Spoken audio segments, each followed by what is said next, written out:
Satyabama Institute of Science and Technology, Chennai and Sriperumbudur.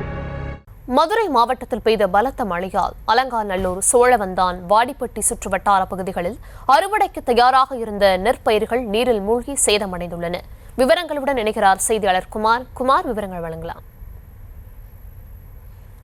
Madurai மாவட்டம் கடந்த சில நாட்களாக பருவமழை பெய்து வருகிறது. அலங்காநல்லூர், சோழவந்தான், வாடிப்பட்டி சுற்றுவட்டார பகுதியில் பலத்த மழை பெய்து வருகிறது. இதனால் தண்டலை, குமாரம், அரியூர் கிராம பகுதியில் அறுவடைக்கு தயாரான நெற்பயிர்கள் தண்ணீரில் மூழ்கி சேதமடைந்துள்ளன. அலங்காநல்லூர் அருகே உள்ள தண்டலை கிராமத்தில் முல்லை பெரியார் பாசன கால்வாய் மூலம் சுமார் 2ஆம் வகை நெற்பயிர் சுமார் 800 ஏக்கருக்கு மேற்பட்ட விவசாய பாசன வசதி பெற்று வருகிறது. தற்போது நெற்பயிர்கள் நன்கு வளர்ச்சி அடைந்து அறுவடைக்கு தயாராக இருந்த நிலையில் தொடர் மழையால் அறுவடைக்கு தயாரான 200 ஏக்கர் நெற்பயிர்கள் மழையில் தண்ணீரில் மூழ்கி சேதமடைந்துள்ளது. அந்த நெற்பயிர்கள் மீண்டும் வயலிலே முளைக்க தொடங்கியுள்ளது. இதனால் விவசாயிகள் வெறும் வேதனை வருகின்றனர். நெற்பயிர்கள் அறுவடை தயாரான நிலையில் மழை சேதமடைந்தால் விவசாயிகள் மிகவும் கவலையடைந்து வருகின்றனர்.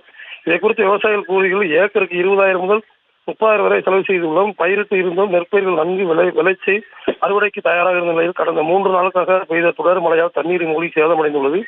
விளைநிலங்களில் தண்ணீர் தேங்கி தண்ணீர் வடிவால் நெற்பயிர்கள் அறுவடை செய்ய முடியாமல் நெற்பயிர்கள் மீண்டும் முளைக்க தொடங்கினால் வீணாகி வருகிறது. எனவே மழையில் சேதமடைந்த நெற்பயிர்கள் தமிழக அரசு, மாவட்ட நிர்வாகம், வேளாண் துறை அதிகாரி நேரில் ஆய்வு செய்து கணக்கிட்டு உரிய இழப்பீடு வழங்க வேண்டும் என்று விவசாயிகள் கோரிக்கை வைக்கின்றனர்.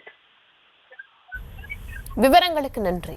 Satyabama Institute of Science and Technology, Chennai and Sriperumbudur.